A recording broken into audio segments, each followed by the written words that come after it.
Whoa!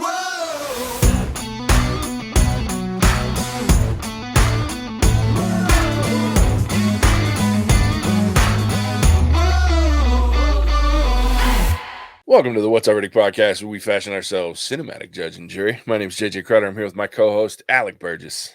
Let's get it. We appreciate you tuning in. Go ahead and hit that follow, subscribe, like, bell notification buttons so you can keep up with all of our episodes and help grow the podcast, which we truly appreciate. To also help grow that podcast, go ahead and tell a friend about us. Tell an immigrant about us, someone that you know that is immigrated to the country. There Legally we or go. otherwise, we're okay with either one. Yeah, I'm looking forward to this. So this is interesting. So This might be the first time our recording is longer than the source material we record about, JJ. I was thinking about that today too. I was like, this could be interesting. I was like, if this goes longer than 30 minutes or 27 minutes, we've walked into a weird situation here. So those of you who haven't been keeping up on what we've been recording this week, we are going to talk about The Immigrant. It was released June 17th, 1917. It was written and directed by Charles Chaplin, or Charlie Chaplin. Yeah, Charlie's an immigrant who endures a challenging voyage, gets into trouble as soon as he arrives in America, because I mean that's what the tramp does, right? It stars Charles Chaplin, Edna Purviance, Eric Campbell, Albert Austin, Henry Bergman, Kitty Bradbury, Frank J. Coleman, William Gillespie, Tom Harrington, James T. Kelly, John Rand, Janet Sully, Loyal Underwood, and Tom Wilson. I feel like I was looking at the cast list going, okay, I don't need to list all these people, but I'm like, I kind of do, because it's not like there's a ton of people in these movies. So No. yeah. Yeah, it was interesting. It's the first time we've ever done a silent film, which was fun. It's been a long time since I've watched a silent film, if I'm being completely honest. They take a little bit of extra effort to get through in most cases. Yes. Because you have the orchestra music going around, but it's all that very melodramatic facial expression acting. Combined with Charlie's physical humor, but you have to pay attention because there is no cue of anything that's happening except from their body language. That's all you can read into, and occasionally you get the title card, arriving in America or something along those lines to set the new scene. But it is a grind. Like, even this 26 27 minute long film feels a lot longer than it actually is, because it's just this straight, uncut pretty much story. Yeah. That you really have to pay attention to understand what's happening. Yeah, and you have to do a lot of, like, one of the weird things is they're kind of open to a little bit of interpretation, right? Because there's not like, my least favorite thing in one of my least favorite things in movie, and that being just data dump expositions, right? Because you don't get that. There's no voicing, so you have to really kind of, like you said, pay attention to get what's going on in these movies. And a lot of times it's not perfectly clear, right? Like, for example, we're kind of going to jump here a little bit, but when they get to America from the boat and he runs into his crush again, this girl that he's helped out on the boat, what happened to the money that he gave her, right? Like, you don't know for sure. The only thing there's a couple of speculations you can make, right? Because where's mom? Maybe mom passed away. She had to use Funerals the money for cost funeral money. expenses. Yeah. Maybe they got robbed again. Maybe, I mean, who knows?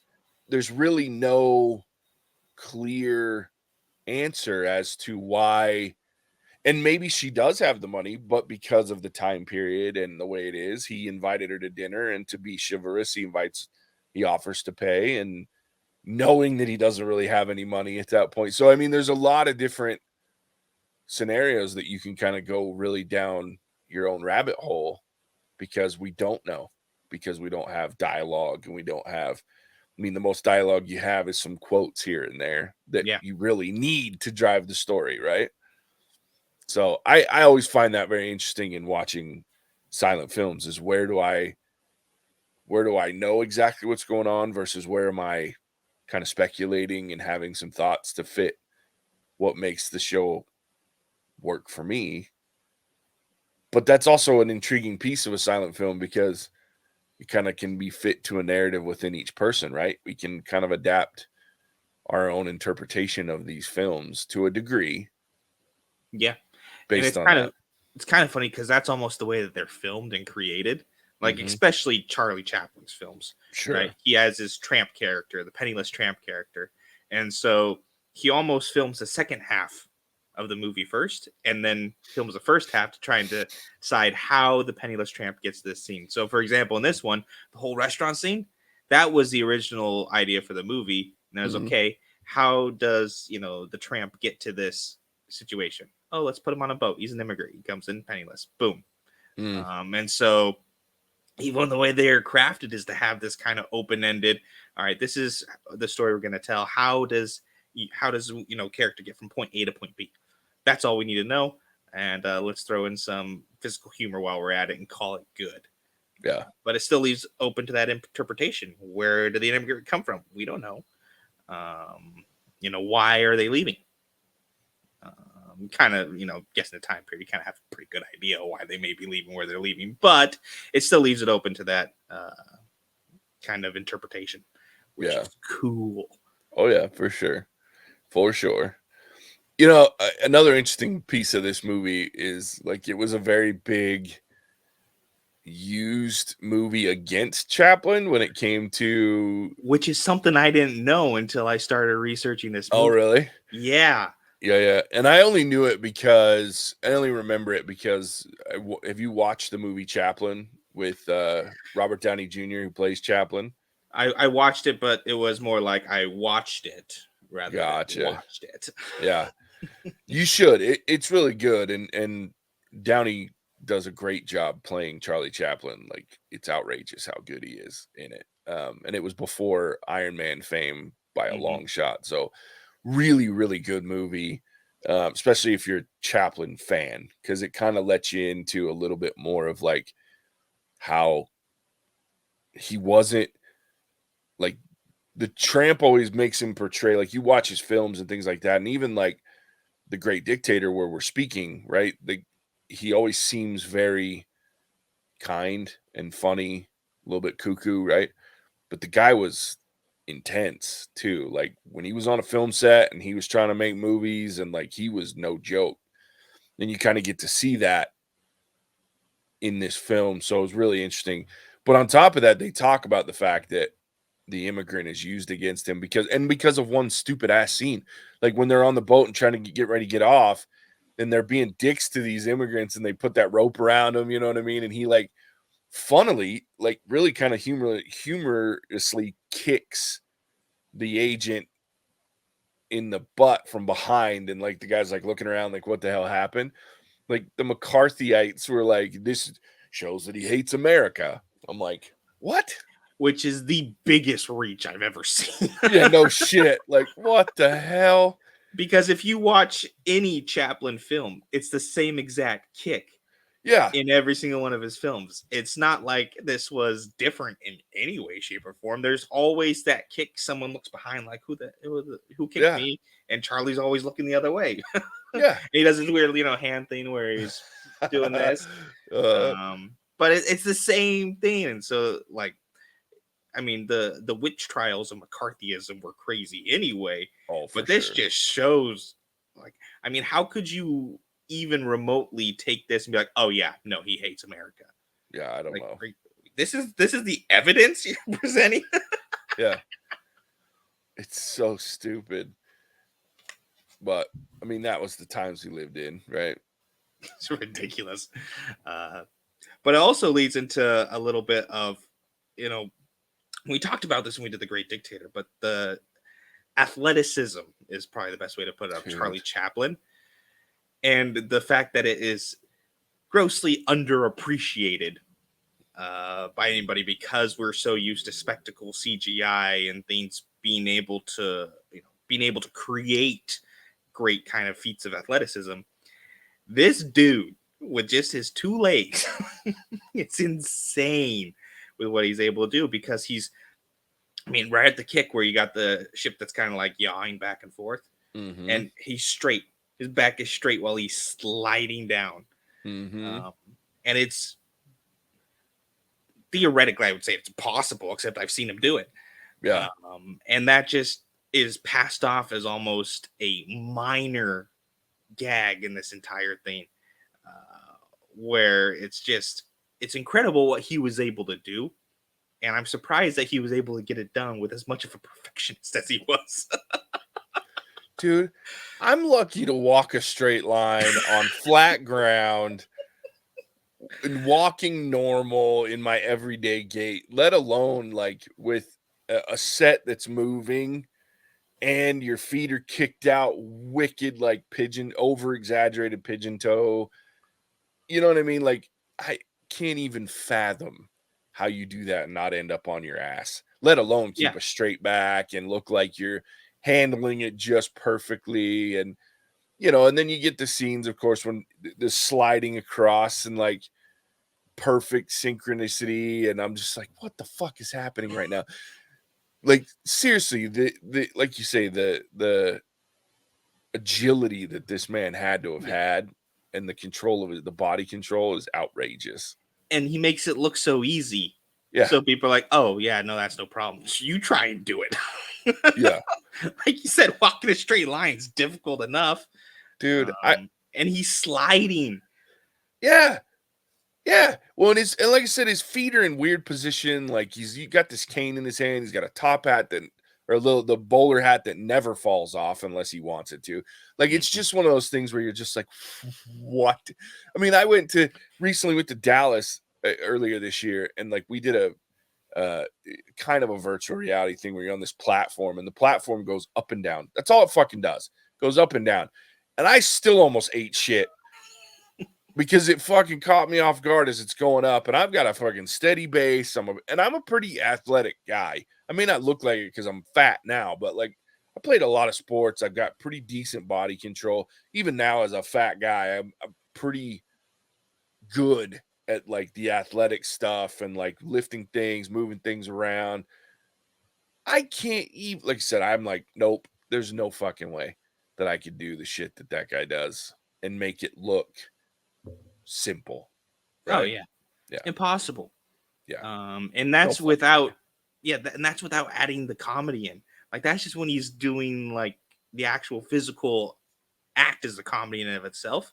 Once you start throwing the facial expressions, the hand movements, everything else that he does, it exponentially gets more difficult. Yeah. But he still makes it look easy. Oh yeah. Like once we get off the boat and we're in the restaurant, Oh and yeah. the whole back and forth with the waiter with his hat Yeah. to start off at the beginning. And it's the way Charlie Chaplin can move, and how everything is like effortless, but every movement has a purpose to get to the end goal. It's insane, Yeah. what he's able to do, and the whole time you're laughing because it looks like it's a giant accident, and then he just like slapped it together and said, "Here we go." Yeah. But it's all with intent, which is insane and hard to fathom. Oh yeah. That you could do this. I don't know if even CGI could make it look believable. No. Like, could you CGI a Charlie Chaplin film and have it come out looking even remotely as good? No, I think you'd have chop issues. Like, I think it would look clunky because he's so smooth. Like, it's like, and it's something as simple as that hat trick that he does. Like, after he realizes what the dude's wanting him to do, and he's just being a dick, and he goes to put it on and then pops it right back off. Like, that movement alone, like, I've tried to do it just because I'm curious. Yeah. Fuck off, dude. Like, that's not, even with a stiff hat, like a bowler hat, right? Like, to get to that level and then have it just boom, straight up and down, no way. And I just don't think, like, I think there's levels of things you could do with the CGI, but I don't think you could do it and have it be seamless in a non-seamless era. right? Like because that's one of the things that impresses me the most when you think about the filmmaking back then, and especially this early, like 1917. You can see how choppy the film is. Like, no matter how good the edits are, you can tell where the cuts were made. You can tell all that shit because the film was literally cut and glued back together.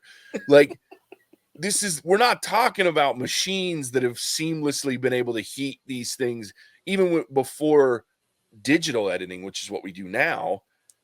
You know, in the 80s, 90s, they had machines that would heat the film in order to put it together instead of gluing it. No, 1917, they had scissors and they fucking cut it frame by frame and glued that shit back together as good as they could get it. So when it's rolling through your fucking mechanism, you'd have these hiccups in the film where you'd have like the stretches and the weird shit. And you can see every one of them in this film. Like, I was laughing, even to the point that in our HD world, everything's fucking blurry in the words. Like, when you're looking at the opening credits, everything's blurry as shit because that's the quality of film.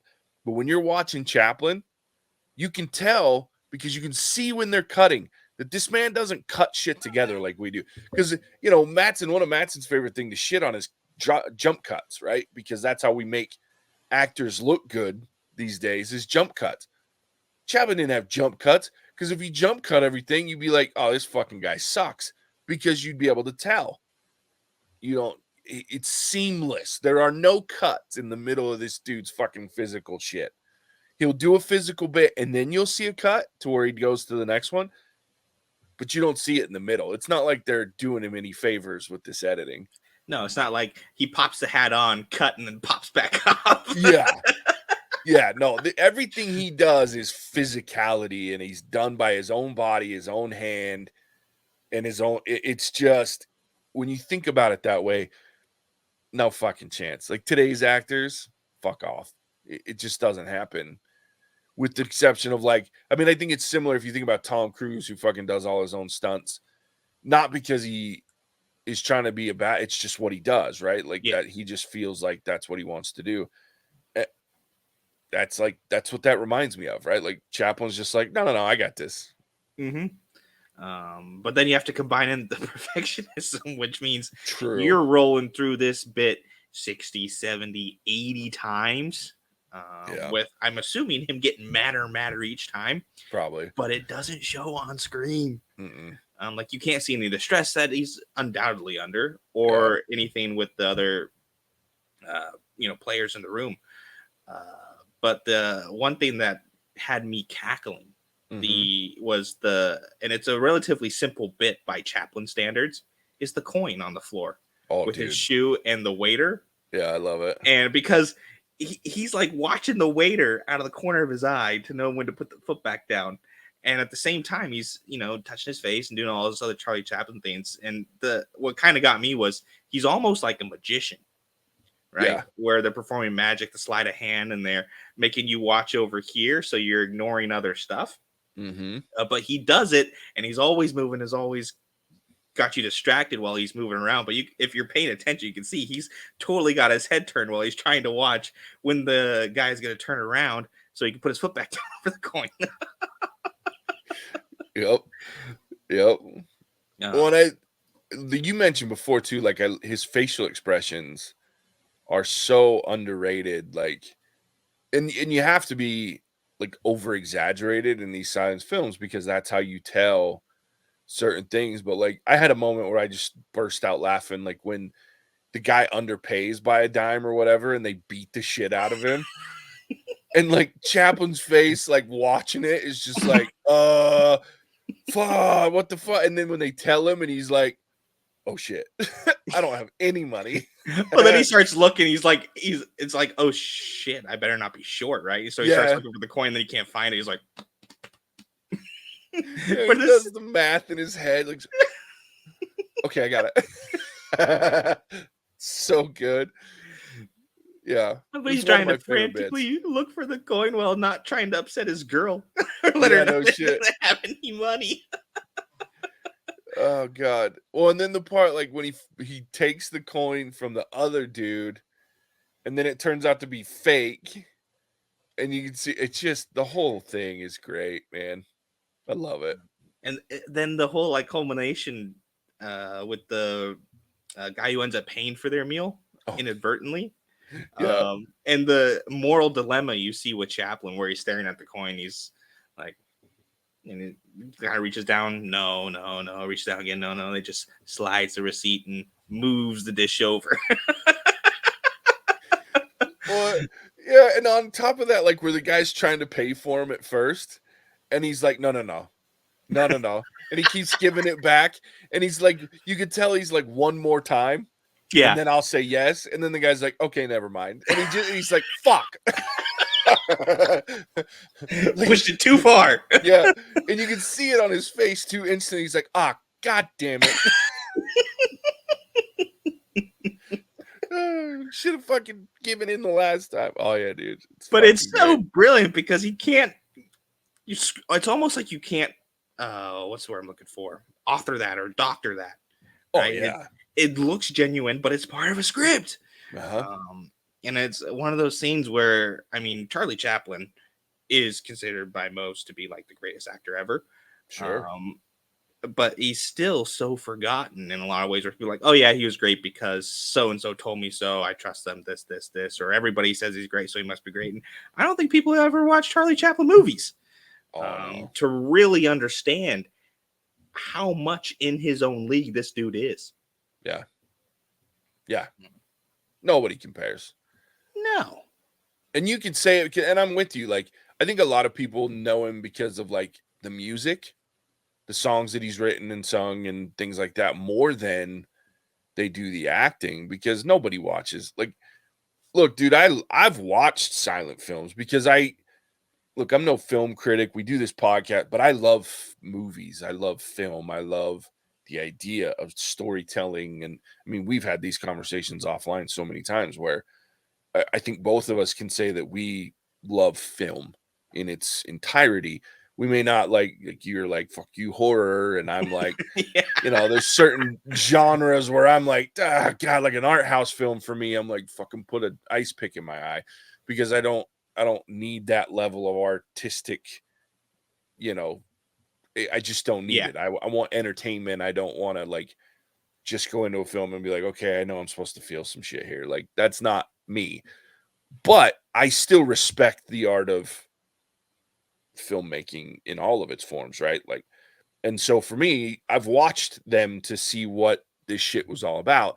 And I was curious about Charlie Chaplin. And then I went on like a whole string when I was younger. Like, I think I was probably 22, and I hadn't watched a silent film ever, except like in movies where they showed snips of them or something. And you're like, okay, I would never enjoy that. That looks terrible. Yeah, it looks horrible. But then I was like, and then interestingly enough, Casey's a big Charlie Chaplin fan of like his music and the other things that he's done outside of movie making. And so I was like, okay, well, I got to see what this Chaplin shit's about. And I remember sitting down to watch one of his more famous, The Vagabond, and I was like, holy shit, this was funny as balls.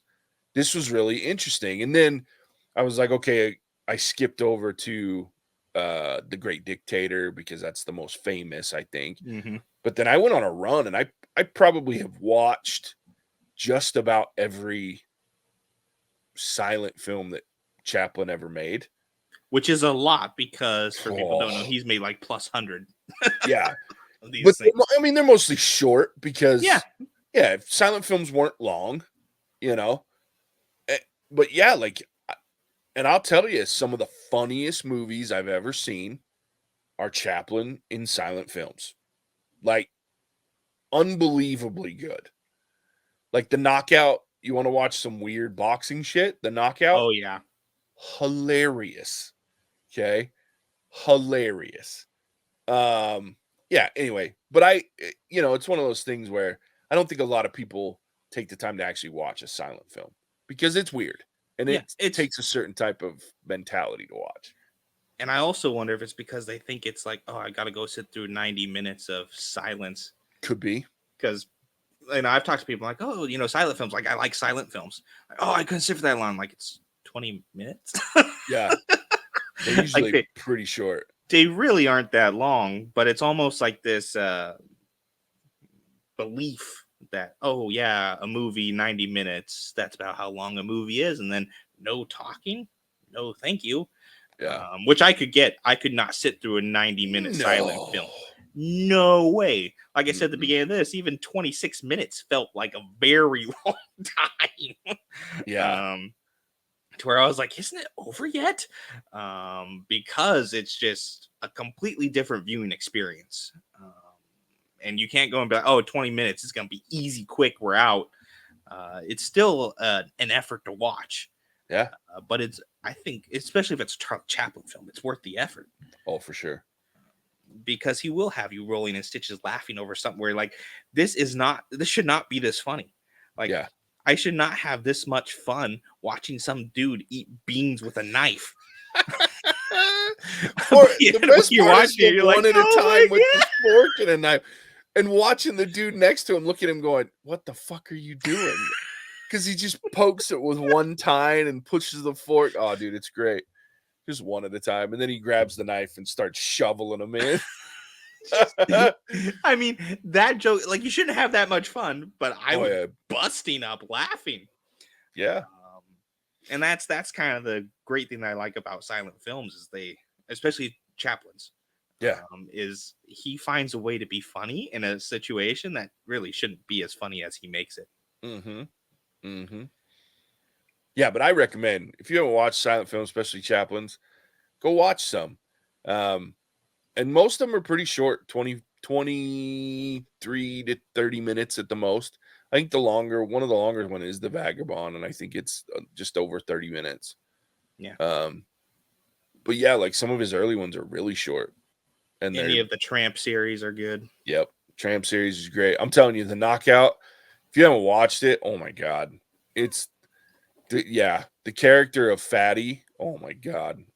And then The Tramp, basically. Mm-hmm. It was before The Tramp, but fuck, dude, because it's Fatty Arbuckle in with little teeny Charlie Chaplin. Yeah, Dude, I'm sure you've seen it, but I love it. it's one of my favorites, dude, because it's just so the physical comedy is outrageously good. So, and Fatty Arbuckle was funny to watch anyway, but yeah, there's some great ones. He's got great ones.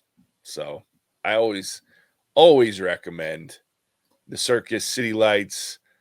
He's got some good ones, especially near as he got closer to the speaking films. They're Yeah. fun. Yeah, they're fun. So, all right. Anything else we want to talk about with this one? I don't think so. There's not a whole lot of content to talk about it's pretty short. But I mean, we've hit 28 minutes of recording time. So we have now surpassed the runtime, the technical runtime of this film. Another first. I love it. It's interesting. So, and ironically, one of the shorter episodes of our podcast.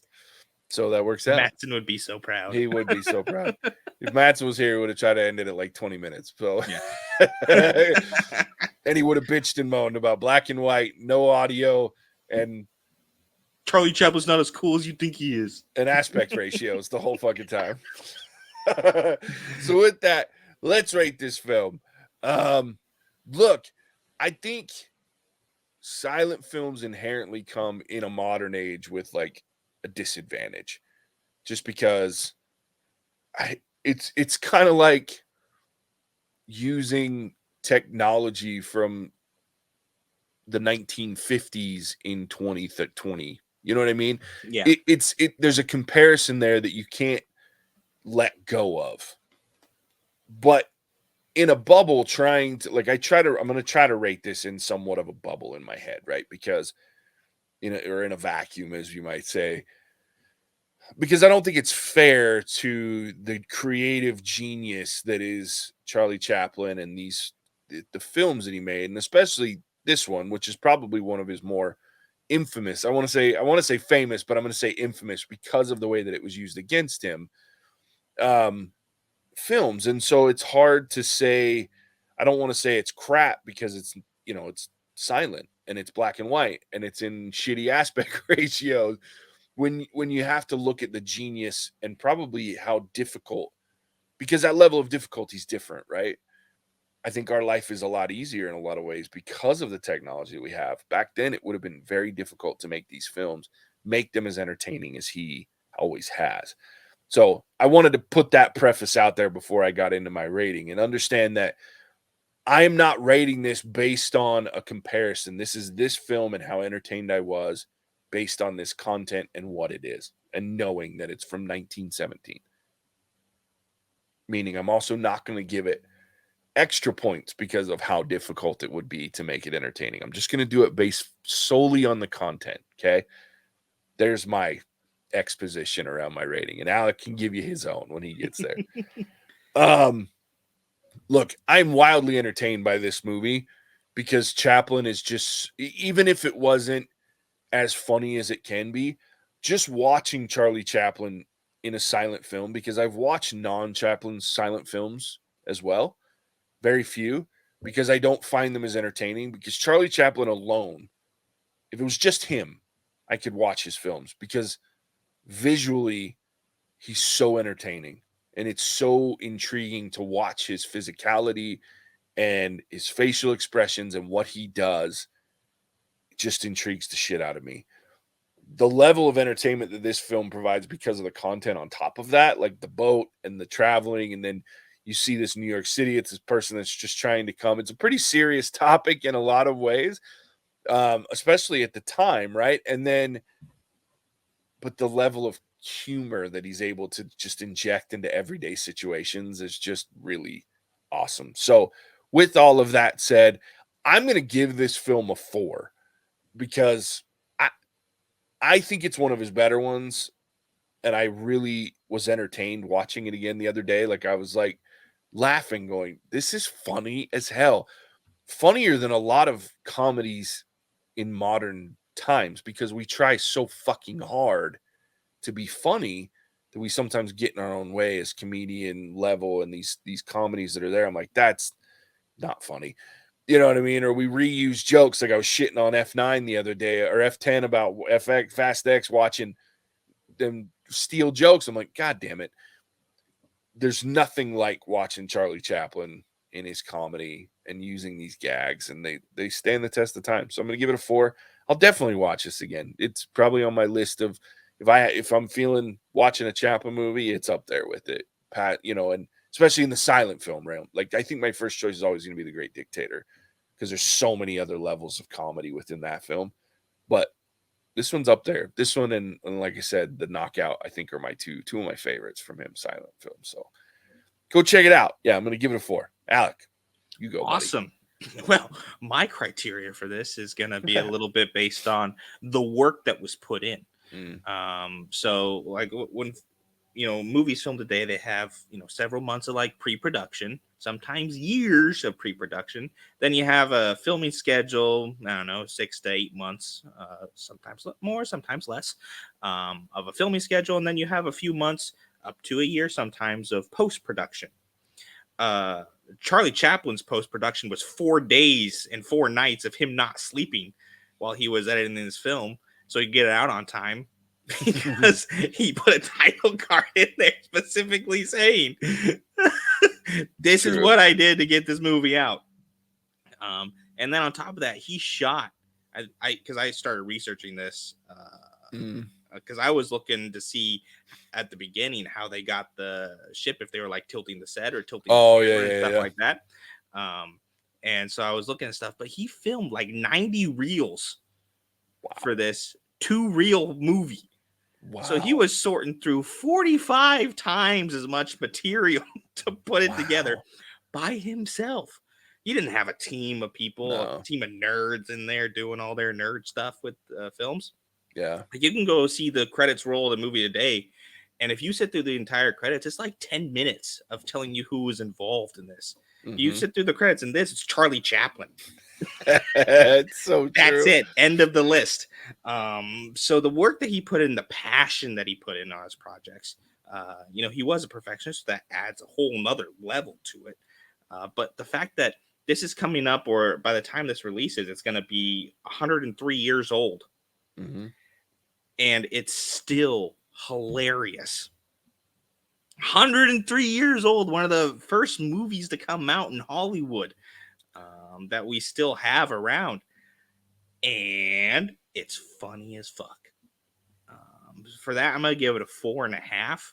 I will be Nice. watching it again. I don't really have a whole lot of complaints with this because it's not necessarily at a time where critics were critics, right? There weren't really any film critics in 1917. You went to be entertained, and Charlie Chaplin brings the highest level of entertainment.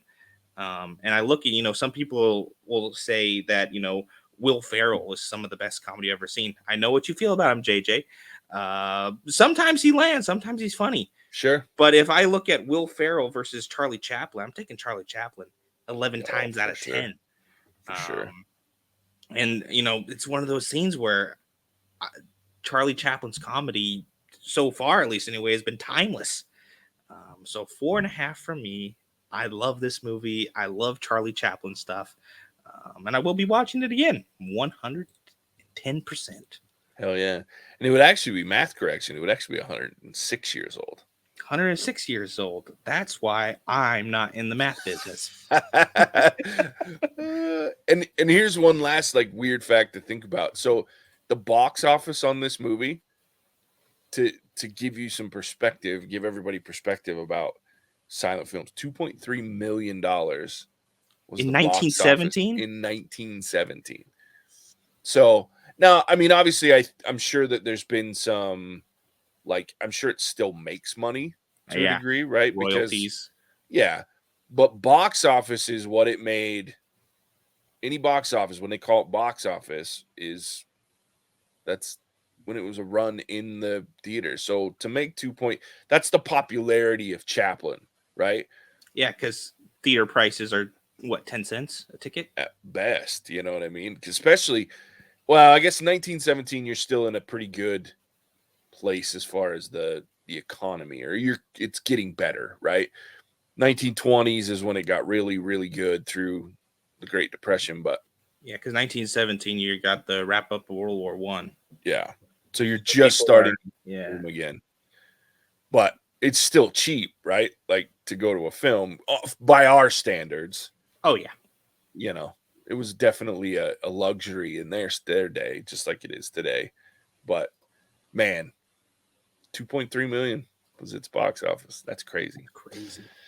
Charlie Chaplin. Well, there it is. That's our verdict. So, Alec, when we're not talking about physical comedy and the greatness of Charlie Chaplin, where else can they find it?